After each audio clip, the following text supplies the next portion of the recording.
used to feel uncomfortable about the street art sort of label, and it's a weird one, isn't it? Because it kind of, but I kind of think it's right really now.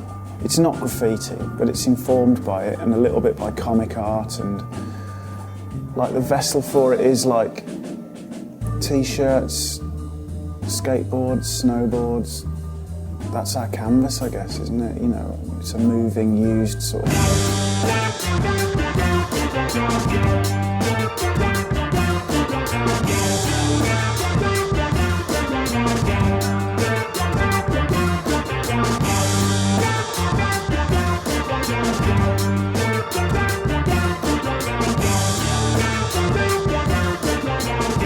Throughout the ages, people have always tried to confine art to being a part of a movement so they can understand it and discuss it over glasses of wine and cheese and try and make some more relevance out of something that it doesn't need. And I think the minute you try and label movements and call them something while it's in the middle of evolving, you're stifling it.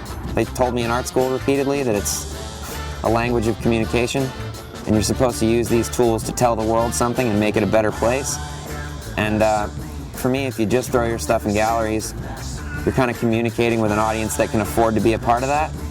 You know, you get to a level where you've been doing something for 10 or 12 years and your paintings become worth a certain amount of money. And at that point, you've leveled out anybody who really can't afford to be a part of what you're talking about.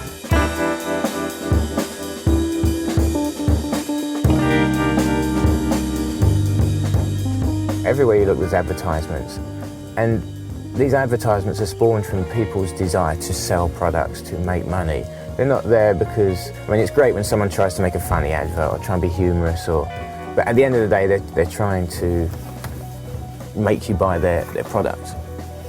And so on the street, for a lot of artists, it's really fun to compete against that. Because if you consider the street art and the stencils and the graffiti, it's all for free. It's done for free by people just willing and enthusiastic to try and make their city look better. I think that's, for the majority, that's what a lot of people are trying to do. Some people are trying to just destroy the city, so that's their opinion, that's up to them. If I can make people walking through the streets with watching what's going on around them, it's cool, it's nice. And sometimes, yeah, you can make people happy, doing more or less just what you love. So I don't want to pay just one character, I want to do what I want. And at the moment it's this huge animals, black and white, with a lot of fur. I like to draw this.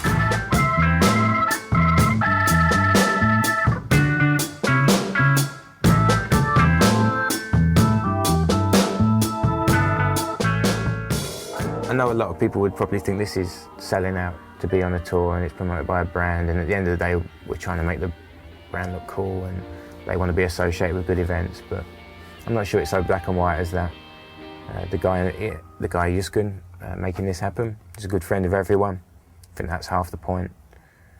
That it's not just about the art, it's about a family vibe and an incredible lifestyle for 3 weeks. But as far as the brand goes, they haven't interfered too much. They haven't had big banners up everywhere, and they're just supporting a good art project. And you know, in my eyes, it does make them look cooler, even though I don't care so much about brands or clothes or the politics of all that. I mean, you just got to get on and do your thing, enjoy yourself. And this tour has been a great example of that. Made some great artwork all together and made a few horrible things, but always it had some purpose. Always there was challenges throughout the days, mentally, physically, socially, that I think most of us have overcome. And I think we'll all leave the tour with a lot clearer idea of each other and probably of ourselves.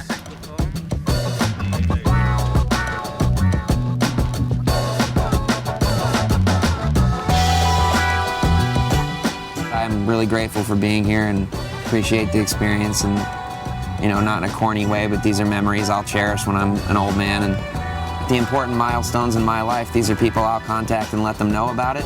And it's never going to be the big bulk email to let them know when my big fat art show is or when my stupid project's finished. It's more like, hey, I'm getting married, or hey, I lost a leg. But that's the connection I've made with these guys, not some massive art movement bullshit. It's more like, I made some good friends, and that's a really rad thing, no matter how you did it, be it at the plumbers convention or the, you know, whatever your job is and however you wind up interacting with other human beings. I feel really fortunate that mine's led me to other creative people, like-minded folks, and made new friends for life halfway around the world.